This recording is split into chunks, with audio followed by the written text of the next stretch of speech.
लीजिए सुनिए प्रेमचंद की लिखी हुई कहानी विमाता।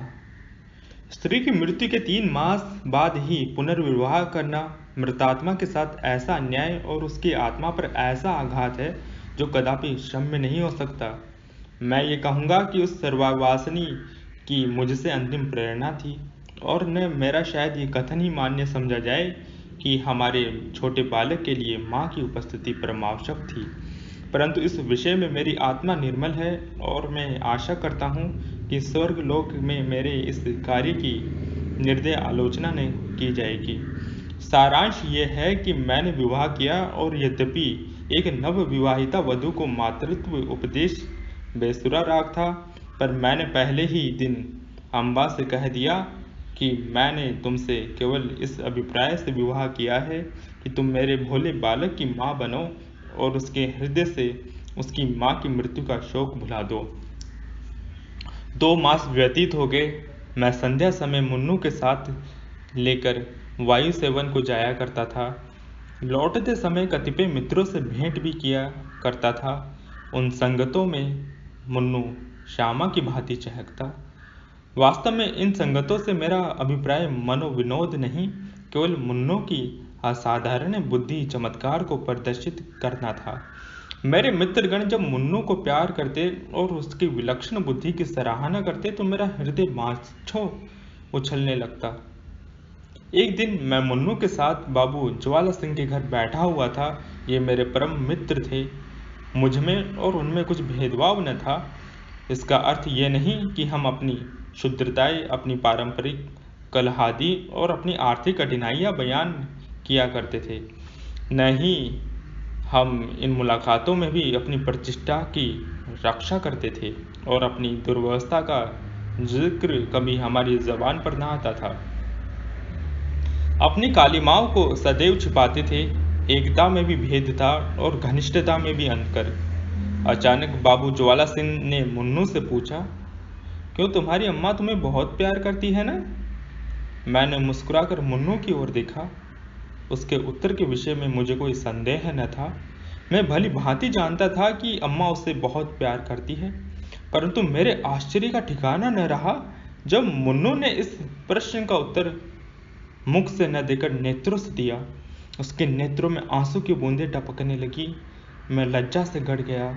इस अश्रु जल ने अम्बा के उस सुंदर चरित्र को नष्ट भ्रष्ट कर दिया जो गत 2 मास से मैंने हृदय में अंकित कर रखा था। ज्वाला सिंह ने कुछ संशय की दृष्टि से देखा और पुनः मुन्नू से पूछा, क्यों रोते हो बेटा? मुन्नू बोला, रोता नहीं हूँ, आंखों में धुआं लग गया था। ज्वाला सिंह का विमाता की ममता पर संदेह करना स्वाभाविक बात थी, परंतु वास्तव में मुझे भी संदेह हो गया। अम्बा सहृदयता और स्नेह की वो देवी नहीं है जिसकी सराहना मेरी जिह्वा न थकती थी। वहां से उठा तो हृदय भरा हुआ था और लज्जा से माथा न उठता था। मैं घर की ओर चला, मन में विचार करने लगा कि किस प्रकार अपने क्रोध को प्रकट करूं। क्यों न मुंह ढांक कर सो रहूं। अम्बा जब पूछे तो कठोरता से कह दूं कि सिर में पीड़ा है, मुझे तंग मत करो। भोजन के लिए उठाए तो झिड़क कर उत्तर दूं। अम्बा अवश्य समझ जाएगी कि कोई बात मेरी इच्छा के प्रतिकूल हुई है। मेरे पांव पकड़ने लगेगी। उस समय अपनी व्यंग्यपूर्ण बातों से उसका हृदय बेध डालूंगा। ऐसा रुलाऊंगा कि वो भी याद करे। पुनः विचार आया कि उसका हंसमुख चेहरा देखकर मैं अपने हृदय को वश में रख सकूंगा या नहीं। उसकी वो एक प्रेमपूर्ण दृष्टि, एक मीठी बात, एक रसीली चुटकी मेरी शिलातुल्य रुष्टता के टुकड़े टुकड़े कर सकती है, परंतु हृदय की इस निर्बलता पर मेरा मन झुंझला उठा। ये मेरी क्या दशा है? क्यों इतनी जल्दी मेरे चित्त की काया पलट गई? मुझे पूर्ण विश्वास था कि मैं इन मृदुल वाक्यों की आंधी और ललित कटाक्षों के बहाव में भी अचल रह सकता हूँ, और कहाँ अब ये दशा हो रही है कि मुझमें साधारण झोंके को भी सहन करने का सामर्थ्य नहीं। इन विचारों से हृदय में कुछ दृढ़ता आई, जिस पर भी क्रोध की लगाम पग पग ढीली होती जाती थी। अंत में हृदय को बहुत दबाया और बनावटी क्रोध का भाव धारण किया।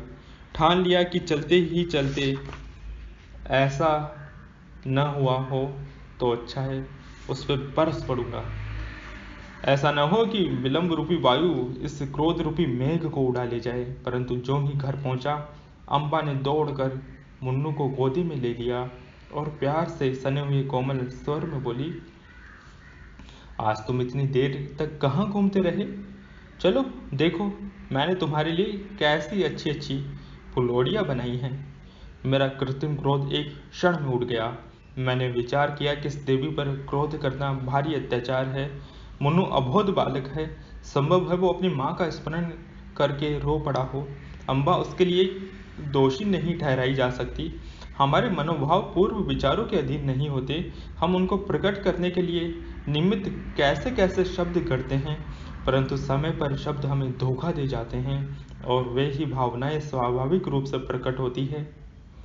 मैंने अम्बा को न तो कोई व्यंग्यपूर्ण बात ही कही और न क्रोध को मुख ढांक कर सोया ही, बल्कि अत्यंत कोमल स्वर में बोला, मनु ने आज मुझे अत्यंत लज्जित किया। खजांची साहब ने पूछा कि तुम्हारी नई अम्मा तुम्हें प्यार करती हैं या नहीं, तो ये रोने लगा। मैं लज्जा से गड़ गया। मुझे तो स्वप्न में भी ये विचार नहीं हो सकता कि तुमने उसे कुछ कहा हो, परंतु अनाथ बच्चों का हृदय उस चित्र की भांति होता है जिस पर एक बहुत ही साधारण पर्दा पड़ा हुआ हो। पवन का साधारण झोंका भी उसे हटा देता है। ये बातें कितनी कोमल थी, जिस पर भी अम्बा का विकसित मुखमंडल कुछ मुरझा गया। वो सजल नेत्र होकर बोली, इस बात का विचार तो मैंने यथासाध्य पहले ही दिन से रखा है, परंतु ये असंभव है कि मैं मुन्नू के हृदय में उसकी माँ का शोक मिटा दूं। मैं चाहूं अपना सर्वस्व अर्पण कर दूं, परंतु मेरे नाम पर जो सौतेलेपन की कलीमा लगी हुई है वो मिट नहीं सकती। मुझे भय था कि वार्तालाप का परिणाम कहीं विपरीत न हो, परंतु दूसरे ही दिन मुझे अम्बा के व्यवहार में बहुत अंतर दिखाई देने लगा। मैं उससे प्रातः सायंकाल पर्यंत मुन्नू की ही सेवा में लगी हुई देखता, यहाँ तक कि उस धुन में मेरी भी चिंता न रहती थी। परंतु मैं ऐसा त्यागी न था कि अपने आराम को मुन्नू पर अर्पण कर देता। कभी कभी मुझे अम्बा की अश्रद्धा न भाती, परंतु मैं कभी भूल कर भी इसकी चर्चा न करता। एक दिन मैं अनियमित रूप से दफ्तर से कुछ पहले ही आ गया तो क्या देखता हूँ कि मुन्नू द्वार पर भीतर की ओर मुख किए खड़ा है। मुझे इस समय आंख में चोली खेलने की सूझी। मैंने दबे पांव पीछे से जाकर उसके नेत्र मूंद लिए, पर शोक उसके दोनों गाल अश्रुपूरित थे। मैंने तुरंत दोनों हाथ हटा लिए। ऐसा प्रतीत हुआ मानो सर्प ने उसे डस लिया हो। हृदय पर एक चोट लगी। मुन्नू को गोद में लेकर बोला, मुन्नू क्यों रोते हो? ये कहते कहते मेरे नेत्र भी सजल हो आए। मुन्नू आंसू पीकर बोला, जी नहीं, रोता नहीं हूँ।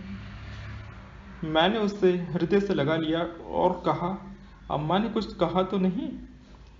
मुन्नू ने सिसकते हुए कहा, जी नहीं, मुझे वो बहुत प्यार करती है। मुझे विश्वास न हुआ, पूछा, वो प्यार करती तो तुम रोते क्यों? उस दिन खजानची के घर भी तुम रोए थे। तुम मुझसे छिपाते हो। कदाचित तुम्हारी अम्मा अवश्य तुमसे कुछ क्रुद्ध हुई हैं। मुन्नू ने मेरी ओर कातर दृष्टि से देखकर कहा, जी नहीं, वो मुझे बहुत प्यार करती हैं, इसी कारण मुझे बारंबार रोना आता है। मेरी अम्मा मुझे अत्यंत प्यार करती थीं, वो मुझे छोड़कर चली गई। नई अम्मा उससे भी अधिक प्यार करती हैं, इसलिए मुझे भय लगता है कि उसकी तरह ये भी मुझे छोड़कर न चली जाए। यह कहकर मुन्नू पुनः फूट फूट कर रोने लगा। मैं भी रो पड़ा। अम्बा के इस स्नेह में व्यवहार ने मुन्नू के सुकोमल हृदय पर कैसा आघात किया था। थोड़ी देर तक मैं स्तंभित रह गया। किसी कवि की यह वाणी स्मरण आ गई कि पवित्र आत्माएं इस संसार में चिरकाल तक नहीं ठहरती। कहीं भावी ही इस बालक की जिह्वा से तो ये शब्द नहीं कहला रही है। ईश्वर न करे कि वो अशुभ दिन देखने पड़े जब तर्क द्वारा इस शंका को मैं दिल से निकाल पाऊं। समझा कि माता की मृत्यु ने प्रेम और वियोग में एक मानसिक संबंध उत्पन्न कर दिया है और कोई बात नहीं है। मुन्नू को गोद में लिए हुए अम्बा के पास गया और मुस्कुरा कर बोला, इनसे पूछो क्यों रो रहे हो। अम्बा चौंक पड़ी, उसके मुख की कांति मलिन हो गई। बोली, तुम ही पूछो। मैंने कहा, ये इसलिए रोते हैं कि तुम इसे अत्यंत प्यार करती हो और इसको भय है कि तुम भी इसकी माता की भांति इन्हें छोड़कर न चली जाओ। जिस प्रकार गर्द साफ हो जाने से दर्पण चमक उठता है, उसी भांति अम्बा का मुखमंडल प्रकाशित हो गया। उसने मुन्नू को मेरी गोदी से छीन लिया और कदाचित ये प्रथम अवसर था कि उसने ममतापूर्ण स्नेह से मुन्नू के पांव का चुम्बन किया। शोक, महाशोक। मैं क्या जानता था कि मुन्नू की अशुभ कल्पना इतनी शीघ्र पूर्ण हो जाएगी। कदाचित उसकी बाल दृष्टि ने ओनहार को देख लिया था। कदाचित उसके बाल श्रवण मृत्यु दूतों के विकराल शब्दों से परिचित थे। 6 मास भी व्यतीत न हो पाए थे कि अम्मा बीमार पड़ी और इन्फ्लुएंजा ने देखते देखते उसके प्राणों को मेरे हाथों से छीन लिया। पुनः वो उपवन मरुतुल्य हो गया। पुनः वो बसा हुआ घर उजड़ गया। अम्बा ने अपने को मुन्नू पर अर्पण कर दिया था। हाँ, उसने पुत्र स्नेह का आदर्श रूप दिखा दिया। शीतकाल था और वो घड़ी रात्रि शेष रहते ही मुन्नू के लिए प्रातःकाल का भोजन बनाने उठती थी। उसके इस स्नेह बाहुल्य ने मुन्नू पर स्वाभाविक प्रभाव डाल दिया था। वो हठीला और नटखट हो गया था।